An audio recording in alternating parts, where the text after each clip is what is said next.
विभाग में भी अरबों रुपए का फंड है, स्टेट लेवल पर भी और राज्य लेवल पर। उस पर भी मंत्री पर हमको गाली आता है। गाली तो आदमी का संतुष्टि के लिए देता है, गाली से होगा क्या? हमको पता चले तो ईटा पत्थर से मरवा के उसको गोली मरवा दूं। मुझे डर नहीं, लेकिन सुधारने के उद्देश्य कर रहा हूं ताकि चेत जाए जो मंत्री हो कहीं भी किसी भी स्टेट के।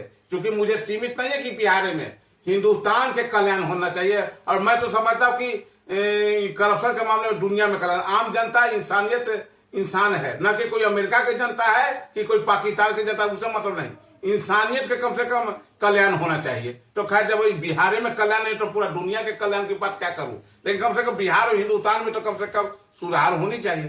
कै को भवन निर्माण देख रहे हो कि चक, स्कूल में भी आज देख रहे हो कि मकड़ा के जाल लगा हुआ है, कॉलेज में वही हाल, थाना में वही हाल। थाना में तो ये स्थिति है कि कहीं भी हिंदुस्तान से कोई थाना में ह्यूमन राइट्स कमीशन मान फालतू कमीशन बन गया, कहीं भी न जांच करना है ना कुछ करना है। थाना में स्थिति कि एक भी हाजत में शौचालय जो होता है उसमें तुम थूकने लायक भी नहीं जाओगे, स्थिति है। इतना गंदगी का अंबर है। कई बार ह्यूमन राइट्स कमीशन आता है, कम से कम एसपी आता है थाना में, उसको देखना चाहिए ना कि थाना में गंदगी है कि सफाई। वो तो आता है, मालपुआ खाता है, रसगुल्ला खाता है, थानेदार को दो चार बोल डांटता है, भाग जाता है। ये पूरे हिंदुस्तान के हर एक जिला के एसपी के हाल में बोल रहा हूं। एक भी ऐसी तुम भाषा बोलो कि कनाल बैगन है तो साले कनाले बगल में साला कोई सीएम हो, चीफ सेक्रेटरी हो, डीजीपी हो, गृह सचिव चुनेगा। जबकि गृह सचिव और चीफ सेक्रेटरी खुद कनाल बैगन रहा है तो कहां से चुनेगा? वो तो अपना जमाना कनाले बैगन है। किताब पढ़ने से कोई योग्यता का निर्माण नहीं हो जाता है। योग्यता आम जन मानस में से उपज होता है। किताब पढ़ने के लिए कोई भी पढ़ के पास हो जाता है, भगवान की कृपा होती है। लेकिन जनता के तुम आवश्यकता पूरा करने के लिए बने हो और तुम लंच और डिनर में अपना समय व्यतीत कर रहे हो, ऐसे ऑफिसर को धरती पर नहीं दुनिया पर भी रहने के काबिल नहीं होना चाहिए।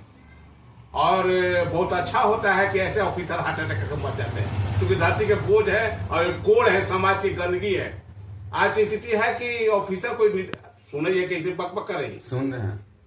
ऑफिसर ये कोई निडरता से काम नहीं कर रहा है। उसको डर है कि हाई कोर्ट हमको एक्सप्लेनेशन पूछ देगा, उसको डर है कि सुप्रीम कोर्ट पूछ देगा, उसको डर है कि सरकार के मंत्री पूछ देगा। अरे तुम्हारा जितना दायित्व है वो तो कम से कम कर्तव्य का पूरा करो। एक भी अधिकारी नहीं कर सकता कि हमने जीवन में कभी सच्चाई से काम किया। वो दिल पर हाथ रख बोले कि मैंने जनता के हित में काम किया सच्चाई से। वो डर के औपचारिकता पूरा करता है कि मैंने अपना निभा दिया। ये स्थिति है हिंदुस्तान की। एक विभाग है पीएचडी जो नलकूप विभाग बोलते हैं, जिसमें बोरिंग उरी दशा है। तुम यही देख लो, औरंगाबाद जिला में मैं डीडीसी को